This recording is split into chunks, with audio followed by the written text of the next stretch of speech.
Salam, Access Talks'la yenidən qarşınızdayım və bugün Milli Mətbuat Günündən, daha doğrusu milli mətbuatımızdan danışacağıq. Təbii ki, milli mətbuatdan danışanda hər kəsin ağlına Qulu Məhərrəmli gəlir.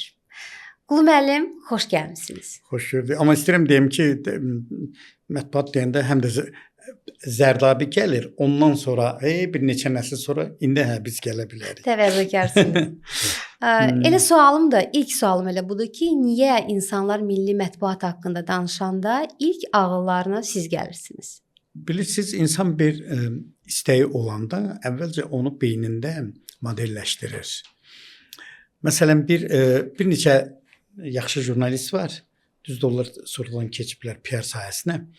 Deyir ki, bizim jurnalistikə gəlməyimizin səbəbkarı sizsiniz. Niyə? Məsələn, mən yolun birini deyirəm də. Bu, tutaq ki, lider uşaq məktəbi vardı. Mən orada görüşə gedirdim.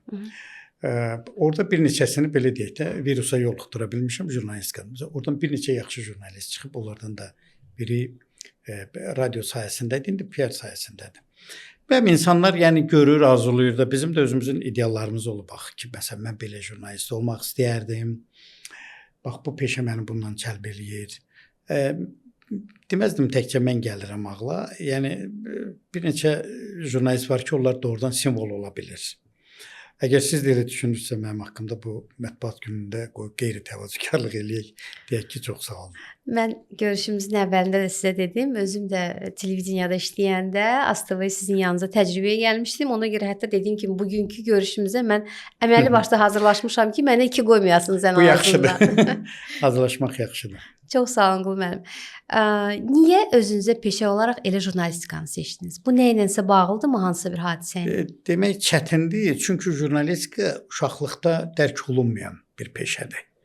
Məsələn, bizdə gənclər orta məktəbdə 10 yaşında, 15 yaşında hamı şeir yaza bilir. Çünki şeir insan istedadının ən tez üzə çıxan sahəsidir. Amma heç kim qarşısına şair olmağı məqsəd qoymur.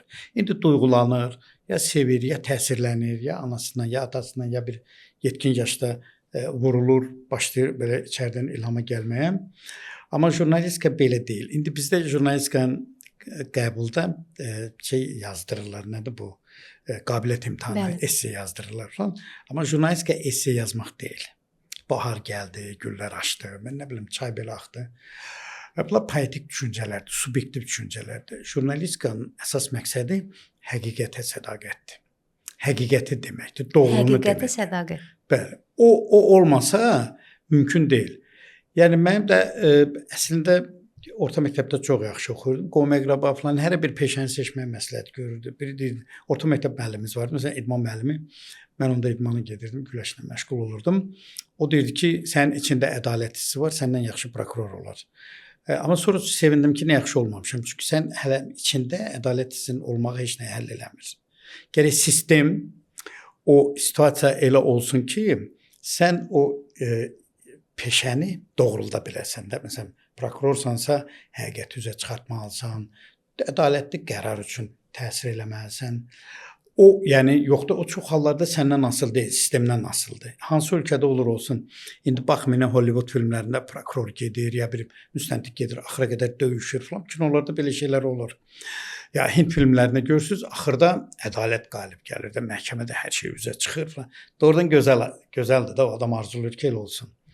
Amma jurnalistika belə deyil, hər şey sənin özündən asılıdır. İndi daha çox asılıdır. Niyə? Çünki əvvələ qədər sən qəzetdə ya televiziyada hansısa bir quruma bağlıydın. Amma indi sosial şəbəkə var, öz deyək ki, profilin var. İstəyirsən Instagram olsun, Facebook olsun, nə bilim Twitter olsun, istədiyin halda həqiqət üçün yaza bilərsən. İmkanın varsa, sadiqsənsə onu elə. Yoxdursa elə belə uzaqdan əl çala bilirsən. Demək odur ki, mən hardasa 9-cu sinifdə falan oxuyanda, 8-də oxuyanda jurnalist olmağa qərar almışdım. Məsələn, formal tərəflər mənə xoş gəlir. Xüsusən xaricdən reportaj aparan müxbirləri görürdüm ki, məsələn, bu Yaponiyadan da, o Almaniyada, bu Amerikadan reportaj verir və s. Dinamikanı sevirsiniz. Bax, onda bu məsələn bir tərəf idi. İkinci bir tərəfdən sonra görürsən ki, jurnalistika şaxələnir. Qəzet var, televiziya var, radio var. Hansında daha çox işlə bilərsən. İndi iş belə gəldi ki, mən gəldim jurnalistika fakültəsinə daxil oldum. Ondan sonra televiziya ixtisasını seçdim və yolum doğrudan radiodan, televiziyadan keçdi. Radioda mənə çox doğmadı. Ona görə ki, mən faktiki olaraq radiodan başlamışam. Düzdür, qəzetlərdə yazmışam. Mən Şuşada internat məktəbi oxumuşam. Şuşada qəzet çıxırdı, Şuşa qəzeti. Ora xəbərlər yazırdım. Məsələn, məktəbimizin kitabxanası, o bu falan. Hamı da mənə Stil qəzeti deyirdilər. Yox, rayon qəzeti. Rayon qəzeti. Divar qəzeti başqa idi. Divar qəzetində də yazırdım. Çünki mənim xəttim çox gözəl idi. O divar qəzeti mən yazdırdılar. İndi də gözəldir xəttiniz. İndi deyə bilmərəm, qəsd qoysam gözəl ola bilər, amma belə tələsik yazanda şöttələmə deyirlər. O cür olur. Yəni jurnalistika çox cazibədar peşədir, çox çətin peşədir. Və getdikcə dərk eləyirsən də həm də çox vicdanlı və namuslu peşədir. Yəni söhbət buyruq qullarından getmir, həqiqi jurnalistlərdən gedir ki, sən həqiqətə nə dərəcədə bağlısan, bu jurnalist peşəsinin göstəricisidir. Yəni çox sahələrdə elə olmalıdır.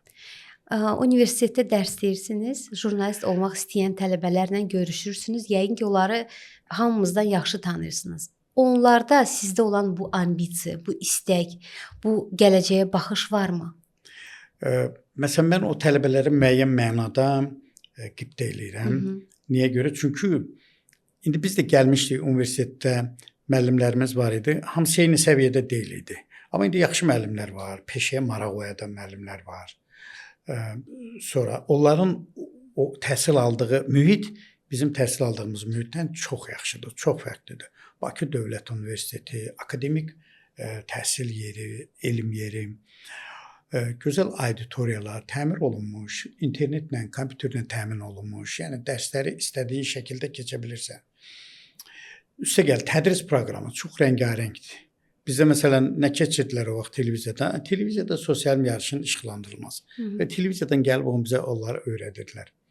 Amma eyni zamanda peşənin əsasları vardı. Hər iki jurnalist üçün biz məsələn Nuraddin Babayevdən, Şirməmməd Hüseynovdan, Tofiq Rüstəmovdan, Yalçın Əlizadədən, Nərman Zeynalovdan bu cür çox belə ustad müəllimlərdən dərs almışıq. Yəni bunlar bizə həm yazmağı, düşünməyi, yanaşmağı, şəxsiyyət olmağı öyrədiblər. Ona görə o ənənə, o ab-hava indi də qalır bir çox müəllimlərdə.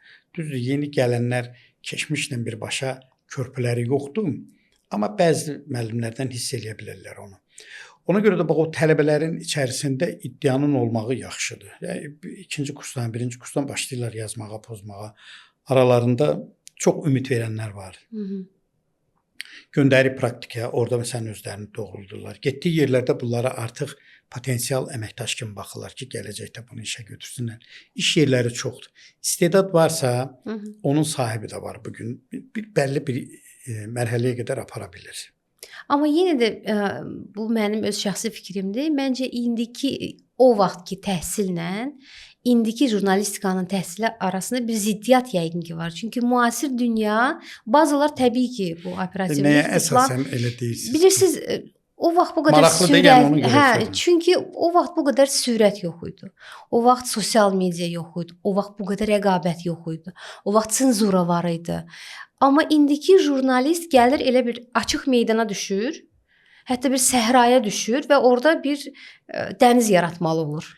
Mən sizə deyirəm, kaş köhnə dövrdəki, yəni bizim dövrdəki istək, həvəs və indiki şərait birləşmiş olaydı. Onda ideal bir şey yaranardı. İndi tələbələr 2-ci, 3-cü kursdan sonra məsələn yoxlayırsan ki, bunlar nə qədər ruhla bağlıdırlar jurnalistikaya. Mənim bu jurnalist təşkilatından da işlənən dostlarımdan biri hələ bir 10 il qabaq bir layihə eləyirdi araşdırma jurnalistikası ilə bağlı. Biz jurnalistləri bura cəlb eləmək istədik tələbələrə. 10 nəfəri ilə söhbət elədik ki, bunu belə araşdıracaqsınız, elə araşdıracaqsınız. Deməli, artıq işə başlamaq məqamı gələndə onlardan 8-i gəlmədi. Ki, bu çox qorxuludur, evdə məsləhətləşdik, dedilər ki, belə olmaz, bu çox xatalı işdir, odur, budur və s. Yəni, nə yoxdur? Ruh yoxdur. O peşənin əsas onurğası ki var, o bunlarda yoxdur. Bunlardan heç vaxt jurnalist olmayacaq. Olacaq, buyuracaqlar ki, get məsələn Əlidən müsahibət, get sorğu keçir. Çıxışın, yəni sorğu ki, belə işləri yola verəcək. Amma sözün həqiqi mənasında jurnalistika onlar deyil. Jurnalistika birinci növbədə nədir? Məlumatlandırmaqdır. İkinci növbə nədir? Araşdırmaqdır. 3.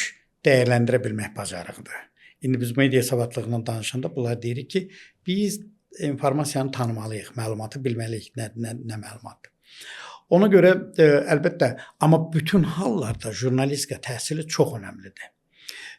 Bir dəfə keçən biz əyləşmişdik mətbuat günündə. Çox yüksək vəzifəli məmurlardan biri, təhsilə baxan adamlardan biri məndən soruşdu ki, mən bu jurnalistika təhsilinə yəni ehtiyac var. Sual mənə çox qəribə gəldi. Yəni onlar bunu bir akademik təhsil kimi görmürlər. Niyə? Sosial şəbəkəyə istinadən. Elə bilirlər orada yazanların hamısı jurnalistdir. Halbuki hər yerdə məsələn indi əvvəlki Sovet dövründə nə yaxşı idi? Diletantla, yəni həvəskarla peşəkar fərqlənirdi. Məsələn, həvəskar ifaçıların konserti belə bir şey yazılırdı. İndi hamısı gəlir muğamat oxuyur, hamısı gəlir bildi, bilmədi, estrada oxuyur və s. Ona görə də bax, məsələn, mən Amerikada çox olmuşam, o cümlədən də jurnalistika təhsili ilə bağlı xüsusi 3 həftəlik səfər olub. Orada nə duyduğum nə oldu? Orada bizim texnikumlara, kolleclərə bərabər jurnalistika kollecləri var. 2 il yarımlıq, 3 illik bəli. Bizdə yoxdur? Bizdə yoxdur. Amma olmağı lazımdır. Məsələn, bu 2 il ərzində nəyi öyrənir? Reportyorluğu, yazmağı, əsas xəbər yazmaqdır, müsahibə almaqdır, reportyorluğu bacarmaqdır, vərdişlərdir. Məsələn, indi biz Mojo mobil jurnalistikadan çox danışırıq da. Yəni, biz olanda, məsələn, ştatlarda, San Fransisko televiziyasındayıq, orada üstünlük nə verilir? Bir müxbir, 4 müxbirin işini görür. Əvvəl operator ayrı idi, montaj edən ayrı idi, yazan ayrı idi, reportyor özü də ayrı idi. İndi bu 4 peşəni bir adam görür. Özü bunu eləyir, çəkir, yazır mətnini, montaj eləyir və onu göndərir studiyaya. Hadisə yerindən təxminən, hadisə baş verəndən 1 dəqiqə sonra tam mükəmməl şəkildə materialları göndərir ora. Yəni, nə lazımdır? Xəbər yaza bilmək, peşə bacarıqları. O multimedia bacarıqlar dedikdə onları eləmək əlbəttə ki, müəyyən bir səviyyənin yiyəsi olmaq. İndi demirəm, bizdə müxbirlərin hamısını çıxartsınlar, birinin maaşını elə həmən səviyyədə saxlasın. Təbii ki, o 4 adamın maaşını almır, amma 2 adam maaşını ala bilir ən azı. O cür işçilərə çoxdur, tələbat çoxdur. Bizdə, bilmirəm, saytlarda belə acınacaqlıdır vəziyyətdə. Yəni, indi doğru olan budur ki, hamı bilir ki, məsələn, filan saytda ağırlıq kimin çiynindədir. Materiallar redaktör. Televiziyada da elə idi. Yəni, siz məsələn, indi aynı istə işləmişsiniz, orada da belədir. Materiallar mütləq kiminsə əlindən keçməlidir redaktör olaraq. Təqdimatlar, indi podvodka deyirik də, struktur, montaj, necə verirsən bunlar? Bunların hamısına bir baxılmalıdır. Peşəkar, yəni peşəkar yanaşma çox önəmlidir. İndi jurnalistika belə mötəbərliyini itirir. Bax, məsələn, Şuşada keçilən forumun bir məqsədi odur ki, mötəbərliyin, etimadın bərpası. Yəni, bu itirilmiş inamdır, etibardır, mötəbərlikdir. Onu bərpa eləməyin yolu nədir? Ancaq peşəkarlıqdır. Elə olanda yaxşı olacaq. Olmayanda daha da pisləşəcək. Sizə sual verməkdə yenə çətinlik çəkirəm amma. Yaxşı sual verirsiniz. Çox sağ olun. Qul müəllim, düzdür, peşə bayramımız ərəfəsindəyik. Fikir verin, mən öz bayramımda onu sayıram. Çünki hesab edirəm ki, jurnalistikadan getmək mümkün deyil. Çox düz edirsiniz. İnsan ruhən həmişə jurnalistikada qalır. Ruhən jurnalistikada qalırsan, ona görə deyim ki, bundan həm də fəxr edirəm. Milli Mətbuat Günü ərəfəsində olsaq da, amma yenə də problemlərdən danışaq. Deyirlər, milli mətbuatımız xəstələnib. Bəziləri deyir, hətta televiziya, Titanika bənzəyir. Nədir bizim dərdimiz? Dərmanımız nədir? Bu fikirlərin hamısı doğrudur. Doğrudan, məsələn, İTV-nin rəhbəri Balaş müəllim kifayət qədər ağıllı, intellektual adamdır. O prosesi görür. Onu qənaətə gətirə bilirsiniz nədir? Nə? Məsələn, siz çox gözəl veriliş hazırlayırsınız. Tamaşa çəkirsiniz, maliyyə qoyursunuz. 10.000, 15.000. Amma o verilişə baxan az olur. Bu heyfdir də, insan buna heyfslənir. Ki, kaş bizim auditoriya çox olardı, adamlar buna baxardı. Mən bir vaxtlar ASTV-də səhər proqramında rəhbəri olanda, biraz yekə çıxmasın, deməli, işə gedəndə görürdüm də, uşaqlar məktəbə gedir, ona aparan valideynlər, bu hamı bayırdadır. Mən onlara itirilmiş potensial tamaşaçı kimi baxırdım. Amma tamaşaçının ekran qarşısında itirilməsinin səbəbi də elə televiziyalardır. Bu da var. Televiziyalarda orası elədim. Yəni bax o bəli, indi televiziya baxanların sayı azalır. Yəni biz yeni transformasiya, media transformasiyası şəraitində gördüyümüz nədir? Auditoriya parçalanır. Qabaq televiziya baxırdılar, indi çox adam telefondadır. İndi biz tələbələrdən danışırıq. Onlar müəllimlərdən xeyli bacarıqlıdırlar. Çünki telefonda bir dəfəyə 5 platformanı izləyir falan eləyir. Müəllim onu eləyə bilmir axı. Bax o televiziya tamaşaçılarının sayının azalmağının əlbəttə ki səbəbi yenə odur. Ya bayaq dediniz də ki, indi baxmırlar, televiziya baxmayanları qınayırıq falan eləyirik. Yəni o da kontekstdən çıxartmasaq, o da maraqlı yanaşmadır. Mən yəni belə bəzən başa düşmür, insanlar təhqir eləyirlər. Amma söhbət bundan gedir ki, normal, bu cəmiyyətdə yaşayan, əli Azərbaycanın nəbzinin üstündə olan adamlar bilməlidir ki, bu ölkədə nə var, nə yox. Bu ölkədə nə baş verir, hansı proseslər gedir. Yaxınlığımızda, Türkiyədə, İranda, Rusiyada, Gürcüstanda, Ermənistanda, Orta Asiyada nə proseslər gedir. Yəni biz bu dünyanın bir parçasıyıq. Amma efir ancaq xəbərlə dolu olmalı deyil, bu tərəf də var. Yox, bilirsiniz hər şeydə proporsiya var. Bəli. Müvazinət ölçü dünyanın ən böyük qanunudur. Ya o ölçü pozulanda həmişə bizim televiziyalar 5-6 il bundan əvvəl bu televiziya siyasətini yeridənlər işi nədən ibarətdir? Daha çox əyləncə, daha çox şou. Reyting. Reyting də onlara lazım idi. Hər şey balanslı olmalıdır da.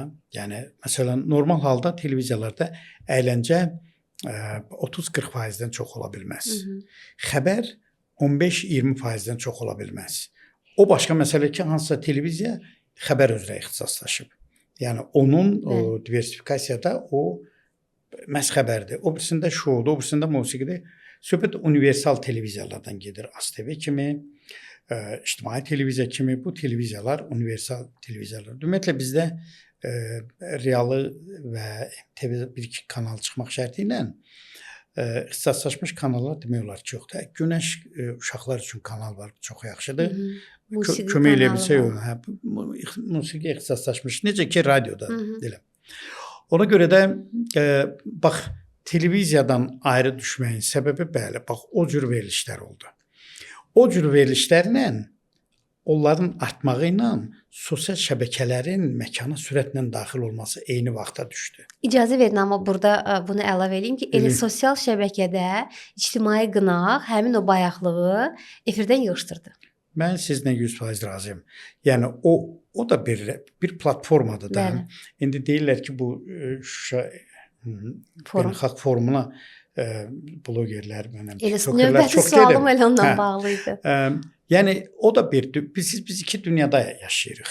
Bunun biri virtual dünyada, həmin bu sosial şəbəkələr, orada bir də var reallıq. Bunların arasında tənasibi düz tutmaq çox önəmlidir. Bu olmayacaqsa, yəni biz ikisindən birinin əsiri olacağıq ki, yəni həqiqi reallığa çox onunla yaşamaq və onun qanunlarını görməmək bir dərddir. Amma virtual media və virtual dünyanı görüb orada illüziyalarla yaşamaq o da bir başqa dərddir. Əslində burada çalışacağam jurnalist kimi neytrallığı qoruyum. Yaxşı eləyirsiniz. Siz aparıcısınızsa. Amma digər tərəfdən baxın, xəbər blogerlərimiz varmı bizim? Nə qədərdirlər? Azdılar. Azdılar. Bilirsiniz, xəbərdir, araşdırmadır. Bundan məşğul olmaq çox çətindir. Bəli. Bu başqa keyfiyyətlər tələb edir. Sən dürüst olmalısan, dəqiq olmalısan, sözün həqiqi mənasında qərəzsiz olmalısan. Ənənəvi jurnalistikadan gələn bloger, xəbər blogeri ola bilər. Ola bilər, çünki o məktəb keçir. Xəbər yazmağı bacarmayan adam. Bizim tələbələr mən səhər proqramına gətirəndə birinci xəbər yazdırırdıq bunlara. Xəbəri sonra getməsən çəkilişə, obyektləri tanımalısan, adamları tanımalısan. Gətirdiyin materialı efirə necə verməyin formasını, modelini tapmalısan.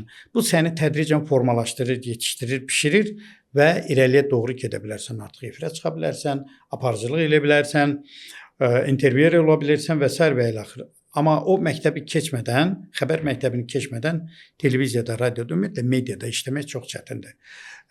Razıyam sizlə. Yəni xəbər blogerləri az. Bloger sözün özünün mənası, yəni blog yazmaq, gündəlik yazmaqdır. Günü yazmaqdır. Bəli. Ki bu var, o var, bu birisi yoxdur. İndi bizdə bozbaş bişirən, nə bilim, oyun çıxardan, şəbək çıxardan belə blogerlər də onların adı elədir indi. Amma ciddi deyək ki, blogerlik eləyən onlar çox önəmli. Bəzən deyirlər bunlar jurnalistikadır, jurnalistika deyil. UNESCO-nun jurnalistikaya verdiyi tərif var da. Jurnalist kim ola bilər?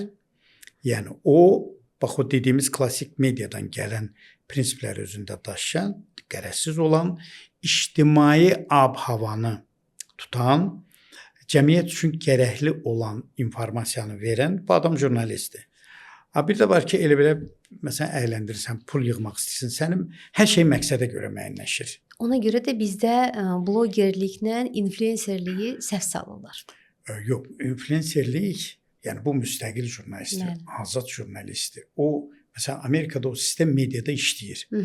Biz olanda görüşdülər, bizi o cür o influencerlərlə görüşdürdülər, həmin o müstəqil jurnalistlər.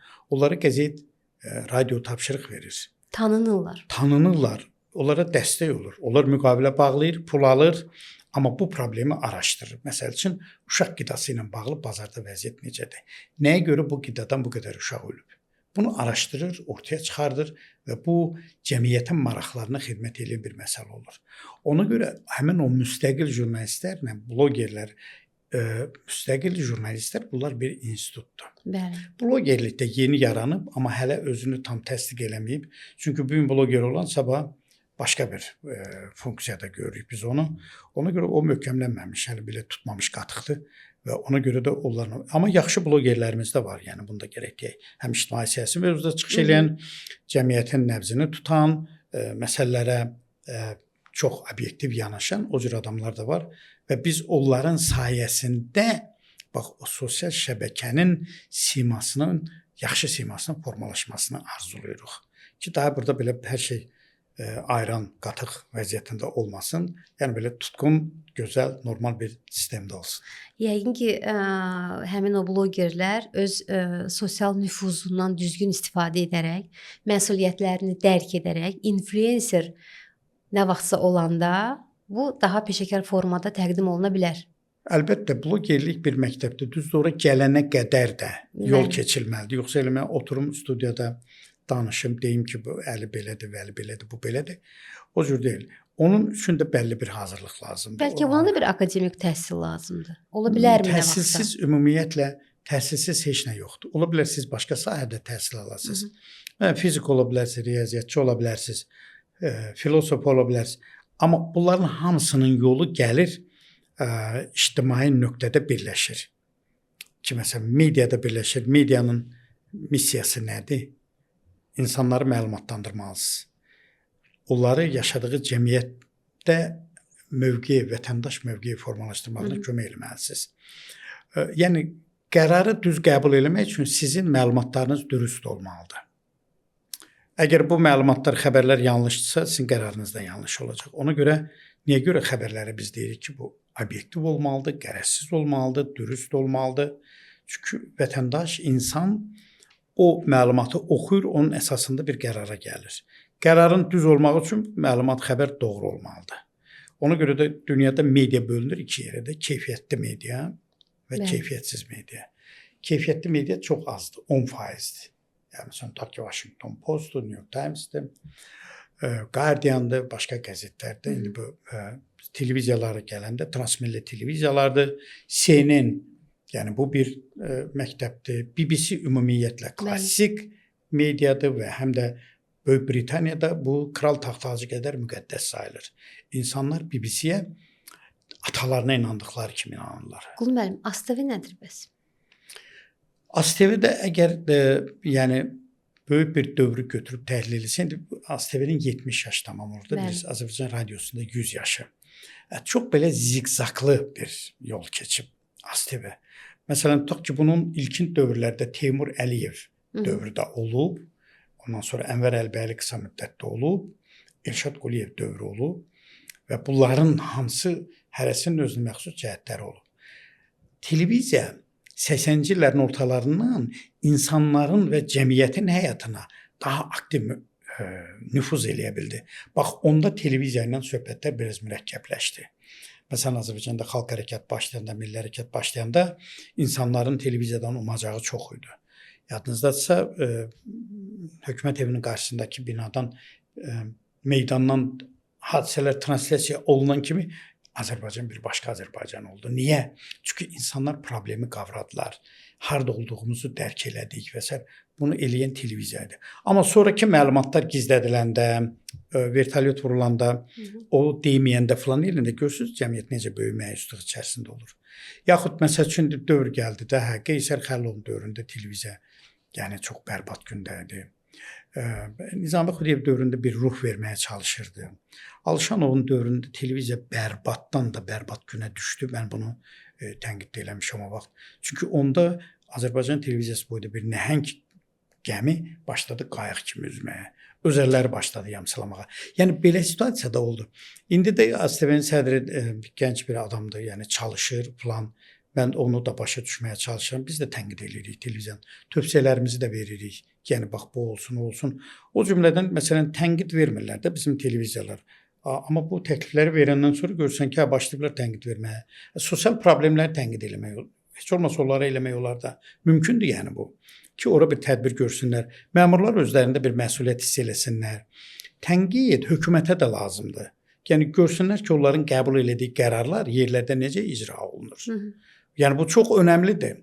Medianın bir funksiyası da nöqsanları göstərməkdə. Bax, o nöqsanları göstərəndə media ilə, televiziya ilə biz doğmalaşırıq ki, bu mənim dərdimi deyir. Deməyəndə, gizlədəndə daha da pis olur. Ona görə media nədə, bu İngiliscədən gəlmədən latınca əslində kök aradır da. Nəyin arasıdır? Hökumətlə cəmiyyət, idarə edənlərlə xalq arasında bir körpüdür. Bəli. O elə bir körpüdür ki, o güzgüdür həm də. Hökumət də özünü orada görür. Cəmiyyət də özünü orada görür. Biz tənqid edəndə fikirləşir ki, hökumət nümayəndəsi oxuyan deyir ki, bax burada problem var, bunu düzəltmək lazımdır.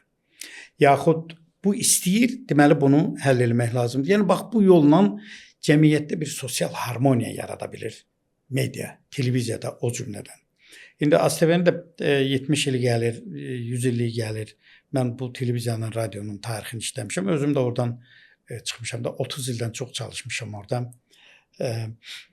Arada möhkəm tənqid eləməyim də olur. Belə bəzən ola bilər ki, çox prinsipial görünmür adam, amma istəyirsən ki, yaxşı televiziya olsun.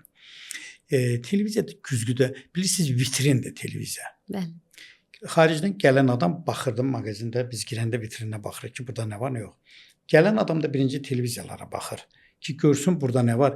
Televiziya, radio həm də bizim ruhumuzun ərazisidir. O ruh diri olmalıdır, təmiz olmalıdır, dürüst olmalıdır, yaxşı olmalıdır, keyfiyyətli olmalıdır. Döşə yatan, ürəyə yatan olmalıdır ki, biz onu özümüzünki kimi qəbul eləyək. Dördüncü hakimiyyət ola bildimi Azərbaycan mediası? Bu ümumiyyətlə, mən bu ifadəni əleyhinəyim. Buyurun. Niyə bu dördüncü hakimiyyət? Dördüncü hakimiyyət məsələsi belə bu bir təşbihdir də. Eyfariya. Belə mübaliğə, biraz illüziya da. Bu hakimiyyət deyəndə yaxşı ola bilər. Dördüncü hakimiyyətdən qabaq axı 3 hakimiyyət var. İcra hakimiyyəti var, qanunverici hakimiyyəti var, məhkəmə hakimiyyəti var. Onlar gərək möhkəm hakimiyyət olsun ki, bu mediada öz hakimiyyətini orada qura bilsin. Onlar məsələn o cür mühit yarada bilməyəndə mediada dördüncü hakimiyyət ola bilmir. Ona görə də bilirsiniz bu dördüncü hakimiyyət məsələsi hardan qaynaqlanır. Bu Böyük Britaniya parlamentində jurnalistləri dördüncü sırada otururlar. Bəli. Birinci hökumət adamları, deputatlar, hökumət adamları, hakimlər zad oturur, axırda jurnalistlər otururlar. Axırda dördüncü yerdə. Buradan da bunlar dördüncü hakimiyyət olurlar. Amma belə indi hər şey deyirlər də. Məsələn, Napolyon bunlara birinci hakimiyyət deyirdi. Yox, ikinci hakimiyyət deyirdi. Niyə? Çünki birinci pulu qəbul edirdi. Napolyon deyir ki, birinci hakimiyyət puldur. Pulun varsa hər şey var. Napolyon jurnalistlərdən zəhləs gedirdi. Yəni deyir ki, onlar həqiqəti deyəndə adam çox belə özünü pis eləyir. Amma bu Taleyranla bağlı bir məsələ vardı. Uzunçuluq olmasa bunu da deyim. Taleyran çağırır qəzetin informasiya naziri, kənd sərvət nazirini. Deyir ki, imperator Avstriya hücum eləməyə hazırlaşır. Soruşur ki, bizim 6 ay kənd təsərrüfatı məhsulumuz, ərzaq falan varmı, yetərlidirmi? O da deyir ki, bu dəqiqə yox, yetərli deyil. indi deyir imperator səni qəbul edəcək, demə ki, yetərli deyil. Deyir, yox, mən yalan danışa bilmərəm. Deyir, yalan danışa bilməzsənsə zəhmət çək nazir postundan çıx, get qəzetdə işlə. Yəni düzün demək istəsənsə get qəzetdə işlə. İndi ona görə də indi mediada işləyən adam gərək düzün desin. 30 il dediniz. Son 30 ildə Azərbaycan mediası ciddi transformasiya uğrayıb. Ən güclü transformasiya periodu nə vaxt olub sizcə? Məncə ən güclü bir 5 il bundan əvvəl rəqəmsal media zəfər çalanda oldu. Yəni bütün təkcə sosial şəbəkələrdən deyil, yəni bütünlüklə media keçdi rəqəmsal platformaya. Gündəlik qəzetlər baxında əsasən yığışdırılıb. Hökumət qəzetlərinin çıxmaq şərti ilə digər qəzetlər deməli gündəlik çıxmır. Onun özünün də bir fəlsəfəsi var. Məsələn bizdə indi siz bir bank qurumundan məxsus mediasınız da, amma niyə bu verilişləri eləyirsiniz? Çünki siz cəmiyyətə məlumatlandırmaq istəyirsiniz. Bəli. Çünki siz mənsub olduğunuz sahənin, sektorun insani sifətini göstərmək istəyirsiniz ki, o təkcə pul, faiz məsələsi deyil. Burada həm də sosial düşüncə var. Nüfuz var, etibar var, cəmiyyət görsün ki, bu belədir filan. Bu əslində çox yaxşı bir yanaşmadır, insani yanaşmadır, sosial yanaşmadır və bu insanlara xoş gələn bir məqamdır. Amma ümumiyyətlə, məsələn bizdə çox maraqlı bir, mən indi bu reklam ola bilər, olmaya da bilər, amma mən doğru bunu deməliyəm. Məsələn bizdə Asan Radio yaranıb. Bəli. Məsələn bu radio işində bir keyfiyyətdir.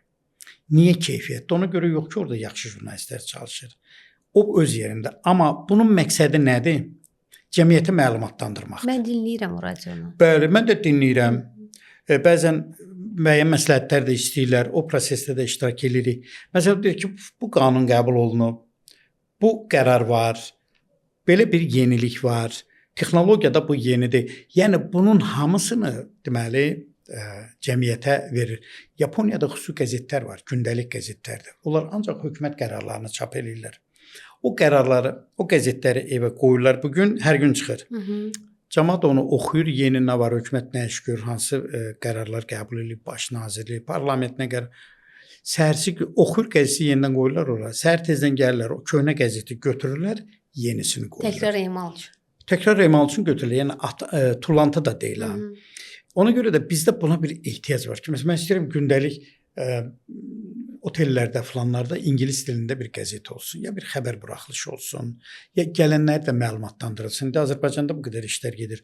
Doğrudan bu qlobal media forumunda prezidentlə danışanda birdən belə mənzərəni verəndə adam dəhşətə gəlir ki, qonşuların hamısında müharibədir. İran müharibə vəziyyətindədir. Rusiya müharibə vəziyyətindədir. Ermənistan indi çəlxalanır, çıxır. Gürcüstanda çox böyük gərginliklər var, ərazisinin bir hissəsi işğal altındadır, yenə Rusiyanın təsiri ilə və s. Amma belə bir şəraitdə Azərbaycanda dinçlik və əmin-amanlıq var. Yəni hökumət müəyyən işlər görür. Bunların barəsində, yəni məlumatların verilməsi vacibdir. O da olmalıdır, tənqid də olmalıdır. Polemikalar da olmalıdır, ictimai müzakirələr də olmalıdır. Cəmiyyət bilməlidir ki, o hansı deməli havada yaşayır. Ona görə mən Mirşahinin sözü olmasın, mən çox arzulayıram ki, bizim insanlar media ilə yəni ünsiyyət qursunlar, televiziya baxsınlar, imkan daxilində maşınlarda radio var, xəbərləri dinləsinlər, qəzetləri imkan daxilində oxusunlar, saytlara baxsınlar, əllərində hamıda indi smart telefondur. Bəli. Ki, girirlər, saytlara baxırlar və s. Yəni, o məlumatlarla maraqlanmaq bu ölkənin həyatı ilə yaşamaq deməkdir. Biz bu ölkənin vətəndaşı kimi bax, o mövqeyi gözləməliyik. Qul müəllim, Qarabağ müharibəsi, qələbə, beynəlxalq nüfuzun yenidən formalaşması, bunlar Azərbaycan jurnalistikasına necə təsir edir? Əvvəla o qələbə ümumiyyətlə cəmiyyətə çox böyük, müsbət, emosional təsir elədi. Mən həmişə deyirəm ki, elə insanlar var ki, bizim özümüzün də düşüncəmizdə bir düşüncə mərhələsinin yenilənməsi var da. O Qarabağdan sonra başlayır. Mən Zəngilanda doğulmuşam, orta məktəbdə Şuşada oxumuşam. Yəni bunların ikisi də işğal altında olan rayonlardır. Siz təsəvvür edin ki, o rayonların işğaldan azad olunmağı, Azərbaycanın ərazi bütövlüyünün təmin olunması, suverenliyin bərpa olunması, separatizmin bir yara kimi kökündən qopardılıb atılması bu bizim min illik tariximizdə çox böyük hadisələrdəndir. Cümhuriyyət dövründə də məsəl üçün Əsgəranı almışdılar, parad keçirtmişdilər və sair və axır. Amma qalmışdı, bu növrə qalmışdı. Və bu dəfə onu əlbəttə ki çox ağıllı bir şəkildə bu yaranı məhv elədilər. Bu proseslər milli heysiyyəti qaldırdı.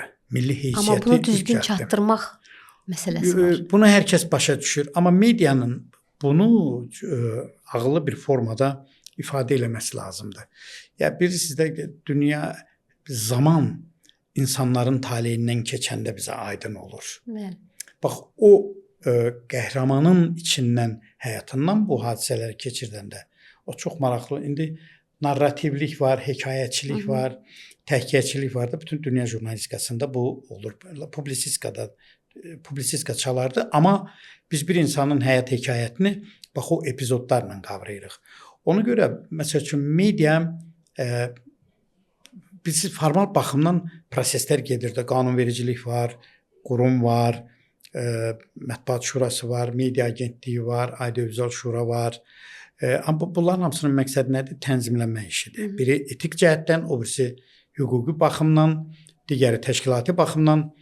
Amma məsələ bundan ibarətdir ki, Azərbaycan mətbuatından azad medianın yolu açıq olmalıdır. Yəni azad mətbuat, gələcəyin mətbuatı azad mətbuatdır. Yəni bu mətbuat azad olanda o cəmiyyətə, dövlətə, hökumətə daha çox fayda verə bilir. Yoxsa hökumət tapşırır, mediada işləyir, bunun nə xeyri ola bilər? Elə ondansa məsəl üçün Vergilər Nazirliyinin vergi qəzeti var da, orada bunu eləyə bilir. Amma bir də var ki, ümumi problemlər var ki, orada azad medianın yanaşması çox önəmlidir. Öyrənə bildik bunu bu vaxtlarda. Yavaş-yavaş öyrənirik, gedirik, sonra büdürürük, yıxılırıq, təzədən qalxırıq, bir də təzədən yeriməyə, o nöqtəyə doğru getməyə çalışırıq.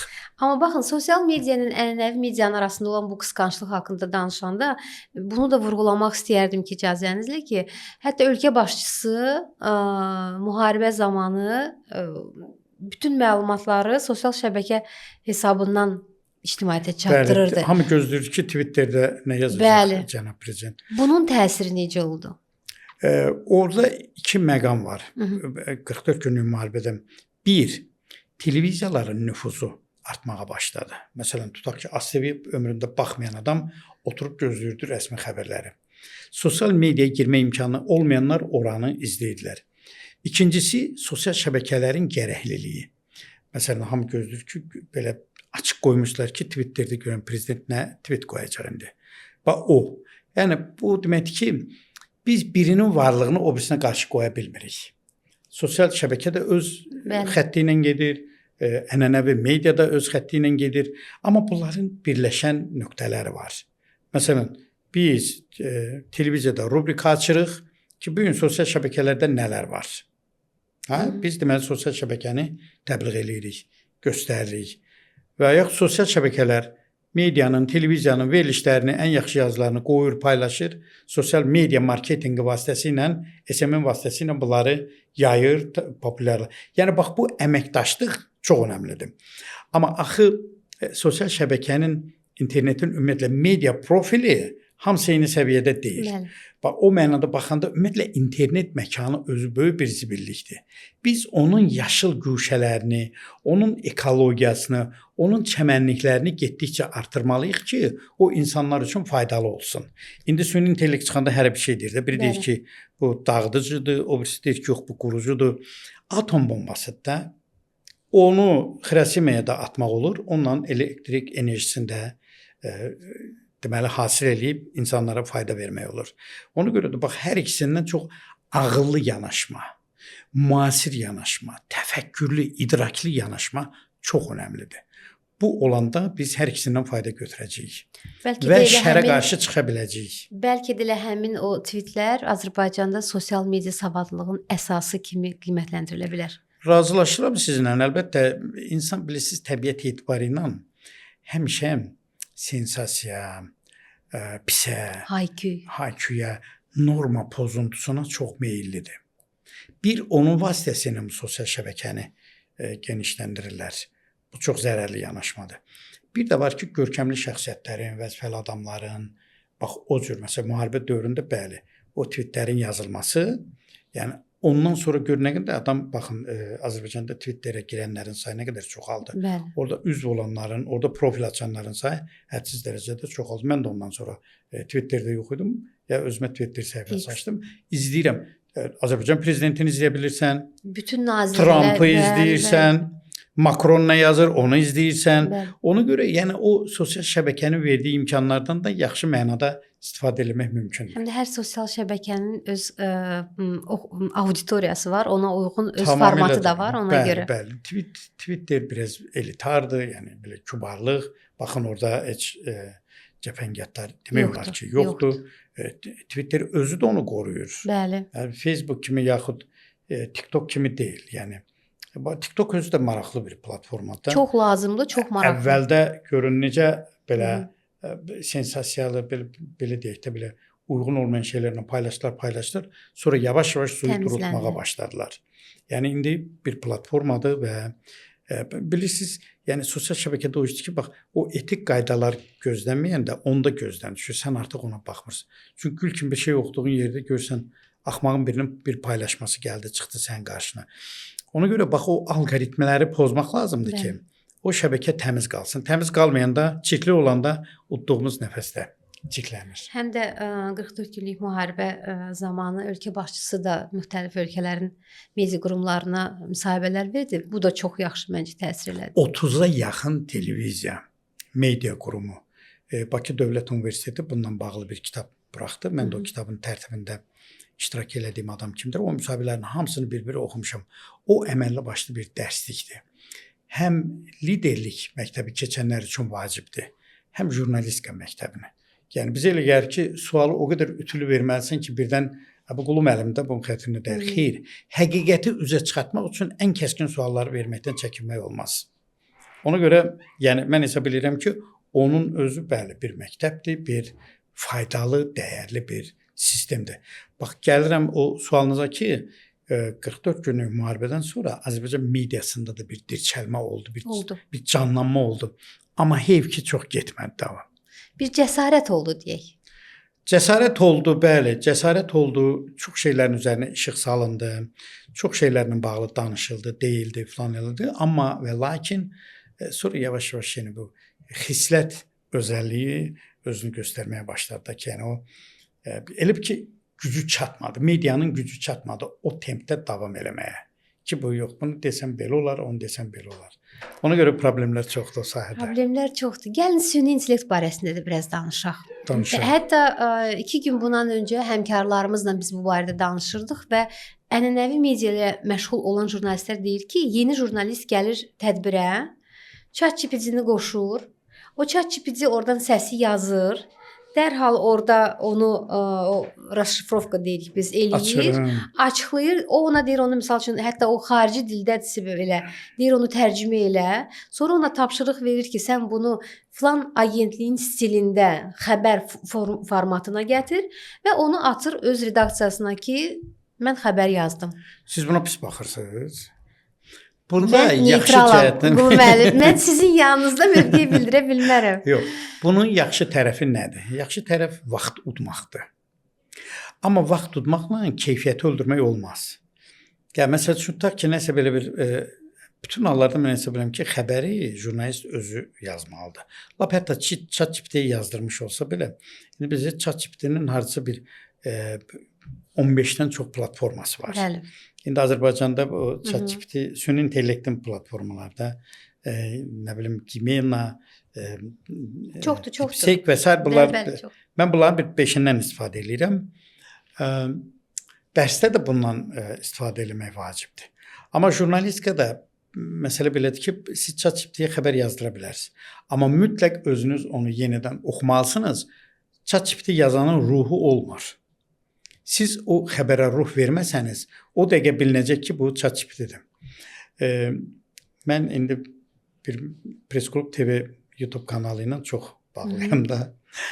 Orada bir veriliş açılıb süni intellekt söhbətləri. Professor Salih Mehmet Labaronun. Orada da biz bu məsələni müzakirə elədik ki, birazdan sonra məlum olacaq ki, dünya hamısı eyni cür yazır. Əgər hamı ChatGPT-dən istifadə edirsə, qəzet, televiziya, radio, dünyada hamı bir stildə yazacaq. O da ChatGPT stilidir, süni intellekt stilidir. Ona görə bax medianı bu cür öz başına qoymaq olmaz. Yəni siz onu artıq bostanı, təsərrüfatı, tarlanı susuz qoyursunuz. Ona görə də nə yazılır yazsın mütləq jurnalist ona baxmalıdır. İcazə verərsiniz, Buyurun. mən deyim burada. Deyin. Yəni Buyurun. güz edirəm sizlə bunları müzakirə etmək nə qədər çətin olsa da, hər xəbərin, hər jurnalistin öz xəbər duyumu olmalıdır. Eyni xəbəri, eyni rəngi, eyni suyun axmasının sürətini hər jurnalist öz mövqeyindən görür və özü başa düşdüyü kimi xəbəri yazır. Ona görə də ChatGPT xəbər ötürmür. ChatGPT hadisə ötürür. Amma Əlbəttə. ora siz dediyiniz kimi öz emosiyasını əlavə eləmək, təbii ki, neytrallığı qorumaqla buna bizim ixtiyarımız yoxdur. Amma ictimaiyyət insanı daha yaxşı başa düşəcək, insanın ötürdüyü xəbərə daha yaxşı etibar eləyəcək, nəinki süni intellektin. Sizlə razıyam. Bax 90-cı ilin ortalarında məsələn 95, 90-cı ilin əvvəllərində belə bir kükrədi Azərbaycan mediası, çox romantik, həddindən artıq mətbuat azadlığı Bəli. bir havası oldu. O xeyli sayda azad düşüncəli insanlar yetişdirdi və onlar media qurumları təsis elədilər, yaratdılar. İndi də Və var. indi də var o cür istedadlı adamlar. Məsələn 10 ildə 95, 90 və 2005-ci illər, 2005-ci illərə qədər bizdə çox maraqlı jurnalist nəsli oldu. Onlar indi də qalır bir çox. Məsələn yazırsan 5 dəqiqə səndən söhbət eləyir, elə gözəl yazı yazır.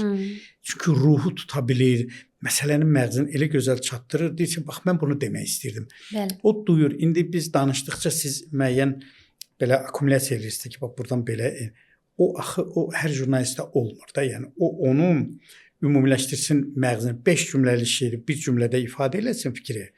Bu çox önəmlidir. ChatGPT-də o yoxdur. Yox. Ya süni intellektdə o yoxdur. Ona görə çünki o mozaikadır. Bu kvant nəzəriyyəsi əsasında formalaşmış bir şeydir.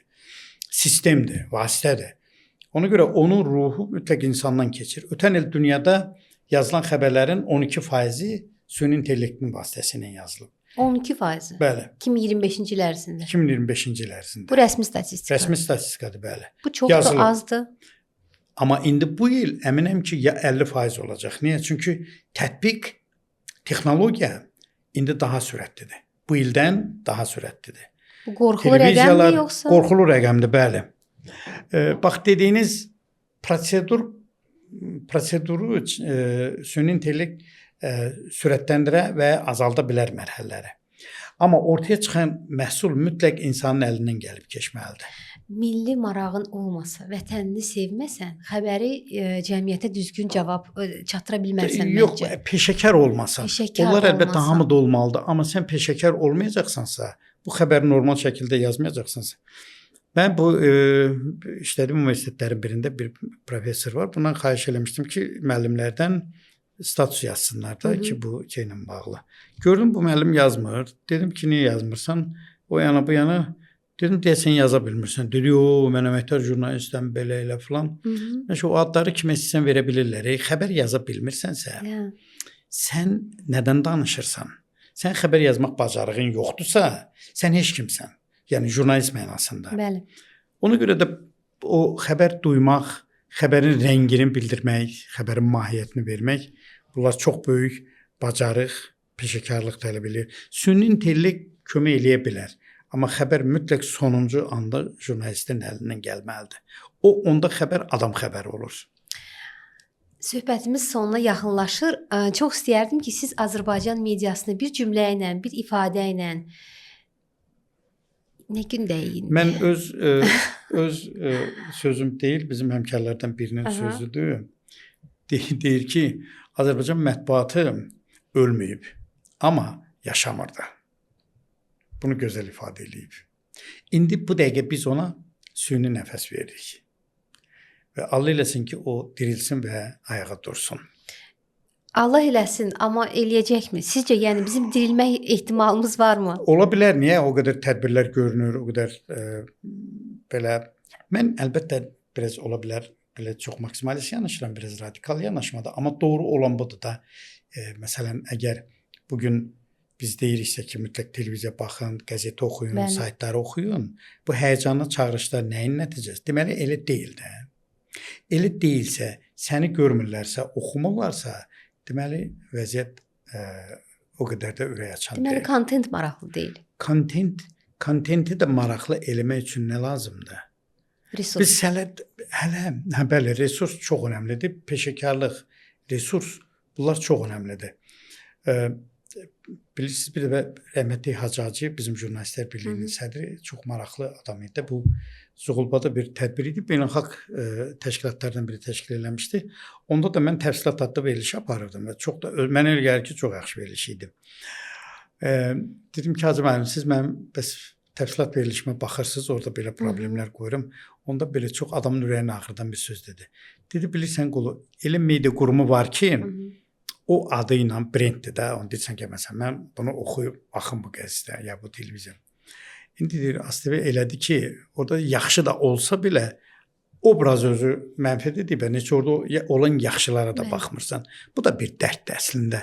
Bax, o Mirşahinin dediyinə yenə gətirib çıxarıram ki, o doğrudan yaxşı verilişləri var. Bizim tələbələr də doğrudan çox məmnuniyyətlə qəbul edirlər. Yaxşı reportyor yetişdirirlər orada. Onlar baxılmayanda, yəni açılmamış kitabdır da bu. Oxunmamış kitabdır. Sən bu kitabı çap eləmirsən, istəyirsən ki, bu kitab oxunsun, amma oxunmur. Onda neynirsən? Onda çox təəssüflənirsən və o cür bəyanatlar verməyə məhkum olursan. Bütün söhbətimiz boyu sizin mediaya necə ürəyiniz yanır hiss olunur və görsənir ki, siz istəyirsiniz ki, sağalsın media. Kim istəmir ki onu? Əgər bir günlük Azərbaycan mediasının idarə edilməsi sizə verilsə, bir günlük, ilk qərarınız nə ola bilər? Yəni, ən vacib qərarınız nə ola bilər ki, media sağalsın? 2 qərar olurdu. Bir, onlara çox pul verərəm. İkincisi də onların məmurlarla, yuxarılarla bütün əlaqələrini kəsərəm. Ki, mediaya heç kim göstəriş verməsin. Müstəqil media. Müstəqil media olsun. Yəni, bundan yaxşısı yoxdur. Yol budur. Qul müəllim, sizlə danışmaq çox doğrudan da xoşdur, amma yenə də bitirməliyik. Sonuncu sualımı sizə verim. Daxili çaxnaşma, sosial media ilə ənənəvi media arasında olan bu qısqanclıqdır. Mən bunu başqa cüründə qəbul eləmirəm. Çünki müəyyən dövrdə mən özüm də bunu hiss eləyirdim ki, illərlə özünü peşəkar jurnalist sayan insanın auditoriyası o qədər deyil, o qədər tanınmır, amma sosial media elə bir möhtəşəm alətdir ki, bir insanı bir dəqiqə içində ulduz eləyə bilir. Belə bir situasiyada peşəkar jurnalistlərə arzunuz nədir? Mənim onlara arzum odur ki, heç nədən ruhdan düşməsinlər. Reallığı olduğu kimi qəbul eləsinlər və sabaha olan ümidlərini itirməsinlər. Doğan günəş yenə doğacaq. Əsən külək yenə də əsəcək. Və ümid edirik ki, hər şey yaxşı olacaq. Olsun. Çox sağ olun Qul müəllim. Sağ olun, təşəkkür edirəm. Çox sağ olun. Sağ olun. Belə, jurnalist olub jurnalistikadan danışmaq nə qədər də çətin olsa, biz hər halda bunu çalışdıq eləməyə. Qərarı isə, nəticəni isə siz çıxardın. Sağ olun.